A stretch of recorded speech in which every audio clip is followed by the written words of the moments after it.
പ്രിയപ്പെട്ടവരെ, നിങ്ങൾ പറയണം, നിങ്ങളുടെ ശൂന്യതകളെ നോക്കി, ഇല്ലായ്മകളെ നോക്കി ആമേൻ നിങ്ങൾ പ്രവചിക്കാൻ തയ്യാറാണ്. ആമേൻ നിങ്ങൾ ഇല്ലായ്മകളെ നോക്കി പറ, എന്റെ മേലിൽ വെളിപ്പെട്ടു വരോ. ആമേൻ എന്റെ കുടുംബം അനുഗ്രഹിക്കപ്പെടോ, എന്റെ തലമുറകൾ അനുഗ്രഹിക്കപ്പെടോ, എന്റെ നന്മകൾ ഇതിനകത്ത് വെളിപ്പെട്ടു വരോ. ദൈവം എന്നെ ഏൽപ്പിച്ച ശുശ്രൂഷകൾ എനിക്ക് ചെയ്യാൻ കഴിയോ. ഞാൻ പതറിപ്പോകത്തില്ല, ഞാൻ പിന്മാറിപ്പോകത്തില്ല. എനിക്ക് വേണ്ടി അത്ഭുതങ്ങൾ പ്രവർത്തിക്കുന്ന ദൈവത്തിന്റെ കരുതൽ കരമെനിക്ക് അനുകൂലമായിട്ടുണ്ട്. ഹല്ലേലൂയ. ആ ദൈവത്തിന്റെ കരത്തിൽ ഇന്ന് പകൽ നമുക്ക് ആശ്രയിക്കാനായി കഴിയുമോ? അതേ പ്രിയപ്പെട്ടവരെ, ഒന്നിനും തകർന്നു പോകാതെ പരാജയപ്പെട്ടു പോകാതെ ദൈവ സാന്നിധ്യത്തിന്റെ മറവിൽ നമുക്ക് മറയുവാനിടയായിട്ടില്ല. അവൻ ദാനിയേൽ പ്രാർത്ഥിച്ച ഒന്നാമത്തെ ദിവസം ദാനിയേലിന്റെ മേൽ വിടുതലിന്റെ കരവുമായി ഇറങ്ങി വന്നതാണ്. ഞങ്ങൾ തടഞ്ഞു വെച്ച പാഴ്സി പ്രഭുവിന്റെ ശക്തിയുണ്ട്. അതിനെ കണ്ടറിയാൻ നാം തയ്യാറാകണം. ഹല്ലേലൂയ. ആമേൻ. ആമേൻ. നെഹമ്യാവിനെയും ആമേൻ ഇതേപോലെ പണികൾക്ക് തടസ്സം ചെയ്ത ചില ശക്തികളുണ്ട്. എന്നാൽ നെഹമ്യാവ് അവിടെ ഉറപ്പോടെ നിന്നിട്ട് പറഞ്ഞു, ആമേൻ, സ്വർഗ്ഗത്തിലെ ദൈവമാണ് എനിക്ക് കാര്യം സാധിപ്പിച്ചു തരുന്നത്. അതുകൊണ്ട് ഞങ്ങൾ അധൈര്യപ്പെട്ടു പോകത്തില്ല. ഞങ്ങൾ ധൈര്യത്തോടെ നിന്ന് പറയും, ആമേൻ, യഹോവയായ ദൈവം ഞങ്ങൾക്ക് വേണ്ടി കാര്യം സാധിപ്പിച്ചു തരും. ആകയാൽ ഞങ്ങളുടെ ദാസന്മാരായ ഞങ്ങൾ എഴുന്നേറ്റ് പറയാം. ആമേൻ. പകൽ കുടുംബമായി നിങ്ങളും പറയാൻ തയ്യാറാകണം. നമുക്ക് ഒരുമിച്ച് സഭയായി പറയാൻ കഴിയണം. എവിടെയൊക്കെയോ നമ്മെ ശൂന്യമാക്കി കളയുന്ന, മുടിച്ചു കളയുന്ന, ഇല്ലായ്മയാക്കി കളയുമെന്ന് വാദിക്കുന്ന ചില ശക്തികളുണ്ട്. അവയോട് നമുക്ക് പറയാൻ കഴിയട്ടെ, സ്വർഗ്ഗത്തിലെ ദൈവം ഞങ്ങൾക്ക് വേണ്ടി കാര്യം സാധിപ്പിച്ചു തരുമെന്ന്. ആകയാൽ ഞങ്ങൾ ഒരുമിച്ച് ദൈവനാമത്തിന് വേണ്ടി ചില പണികൾക്ക് വേണ്ടി എഴുന്നേൽക്കുകയാണ്. അതേ നാളുകൾ പണിയുടെ ആരംഭം ആമെ കുറിക്കുന്ന നാളുകളായി മാറട്ടെ. ആമെ എവിടെയൊക്കെയോ ആമെ തീവച്ച് ചുറ്റും ബന്ധം കിടക്കുന്ന, പട്ടണങ്ങൾ ശൂന്യമായി കിടക്കുന്ന, ആമെ നിർജീവമായി കിടക്കുന്ന, ജീവനില്ലാത്ത അനുഭവങ്ങളിൽ കൂടി നമ്മുടെ കാഴ്ചവടുകൾ വെക്കുന്നുണ്ടെങ്കിൽ ആത്മാവിൽ പറയണം, ഇനി ഞാൻ അങ്ങനെ പോകേണ്ട വ്യക്തിയല്ല. ആമെ ഞാൻ ദുഃഖിച്ച് നടക്കേണ്ടവളല്ല, ഞാൻ കരഞ്ഞും വിലപിച്ചു നടക്കേണ്ടവളല്ല.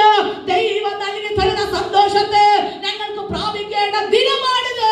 അവനൊരു പ്രഖ്യാപനമായി ഈ നാളുകൾ പറയുവാനായി കഴിയട്ടെ. കർത്താവേ, ഞങ്ങൾ അനുഗ്രഹം പ്രാപിക്കുന്ന പകലാണിത്. ഞങ്ങൾ ദൈവിക വിടുതൽ പ്രാപിക്കുന്ന നാളുകളാണിത്.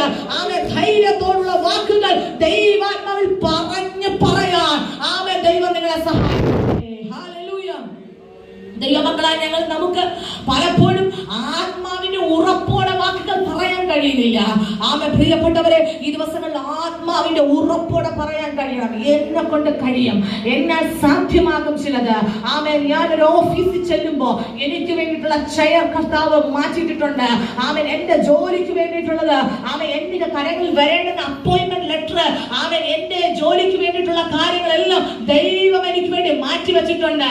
ആമേ, അസാധ്യമെന്ന് പറയുന്നിടത്ത് ദൈവത്തിന്റെ സാധ്യതയുടെ സ്പർശനം, ദൈവത്തിന്റെ കരുതലിന്റെ സ്പർശനം എനിക്ക് വേണ്ടി ഉണ്ട് എന്നുള്ളത് ഉറപ്പോടെ പറയാൻ നിങ്ങൾ തയ്യാറാകണം. ആമേ, നമുക്കറിയാം, ആമേ, കഴിഞ്ഞ ചില വർഷങ്ങൾക്ക് മുമ്പ് ആമേ ഞാൻ കേട്ടൊരു വാർത്തയാണ്. ഒത്തിരി ആഗ്രഹിച്ച് പ്രാർത്ഥിച്ച് പഠിച്ച ഒരു കുഞ്ഞ്, ആമേ, വളരെ പ്രാർത്ഥനയോടെ അവൾ പഠിച്ചു, പ്രാർത്ഥിച്ചു, ആമേ, ഒത്തിരി കഠിനാധ്വാനം ചെയ്തു. എന്നാൽ ആഗ്രഹിച്ച നിലവാരത്തിൽ തനിക്ക് ജോലി കിട്ടിയില്ല എന്നുള്ള കാരണത്തെ ചൊല്ലി ആ കുഞ്ഞ് ആത്മഹത്യ ചെയ്യുവാനിടയായി.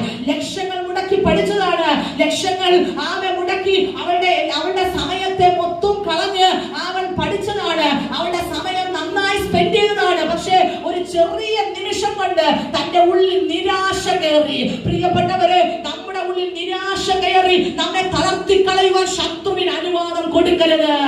ആമേ, വാക്കുകൾക്ക് അനുവാദം കൊടുക്കരുത്.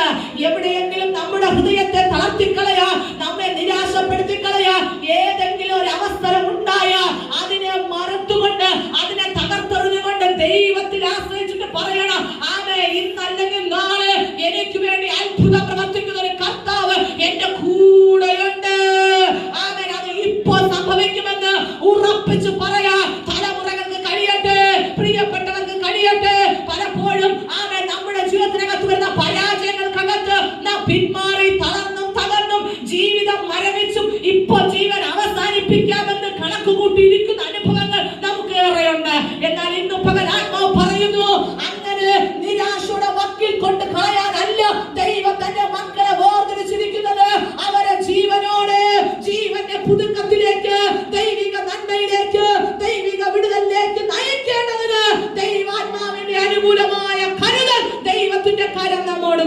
ഉണ്ട്.